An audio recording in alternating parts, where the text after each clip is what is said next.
In America, Elliot learned to speak English. He fell in love with a woman named Sarah Miller. She could push a plow, milk a goat, and most important, think her himself. She and Elliot often stayed up half the nights talking and laughing together. Their life was not easy. Elliot worked hard, but bad luck seemed to follow him everywhere. He always seemed to be in the wrong place at the wrong time.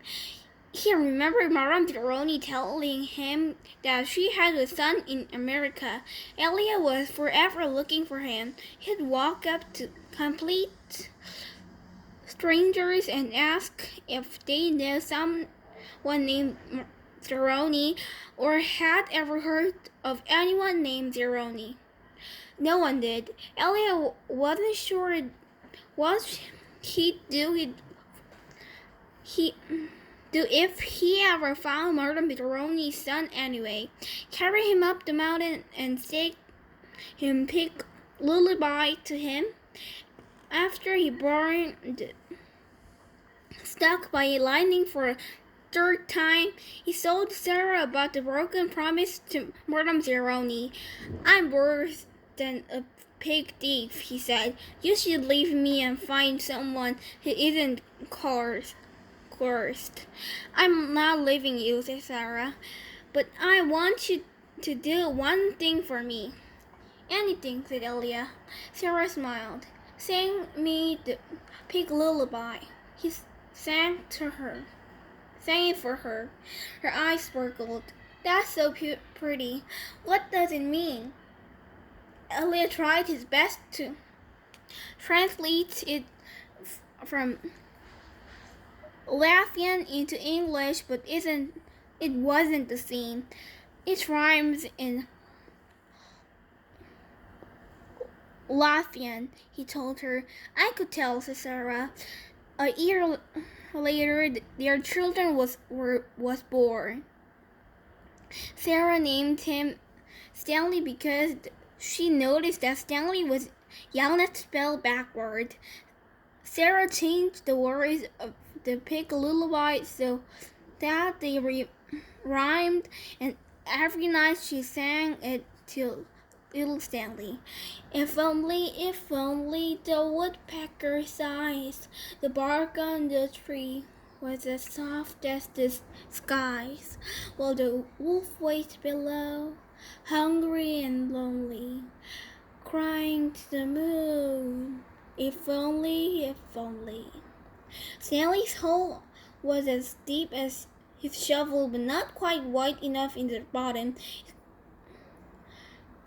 Grimaced as he sliced up a chunk of dirt, then raised it up and flung it onto a pile. He laid his shovel back down on the bottom of his hole, and to his surprise, it fit. He rotated it and only had to chip off the few chunks of dirt here and there before it could lie flat across his hole in every direction. He heard the water truck approaching and felt a strange sense of pride at being able to show Mr. Sir or Mr. Pendanski that he had dug his first hole. He put his hands on his rim and tried to pull himself up. He couldn't do it. His arms were too weak to lift his heavy body. He used his legs to help, but he just didn't have any strength. He was trapped in his hole. It was almost funny, but he wasn't in mood to laugh. Stanley, he heard Mr. Pendanski called, using his shovel. He dug 2 footholds in the foot wall. He climbed out to see Mr. Pendanski walking over to him. I was afraid you were fainted, Mr. Pendanski said. You wouldn't have been the first. I finished, Stanley said, putting his blood-spotted cap back on his head. "All right," said Mr. Pendanski, raising his hand for a high five, but Stanley ignored it. He didn't have any strength. Mr. Pendanski lowered his hand and looked down at Stanley's hole. "Well done," he said. "You want to ride back?" Stanley shook his head. "I'll walk." Mr. Pendanski climbed back into the truck without filling Stanley's canteen. Stanley waited for him to drive away, then took another look at his hole. He knew it was nothing to be proud of, but he felt proud nonetheless.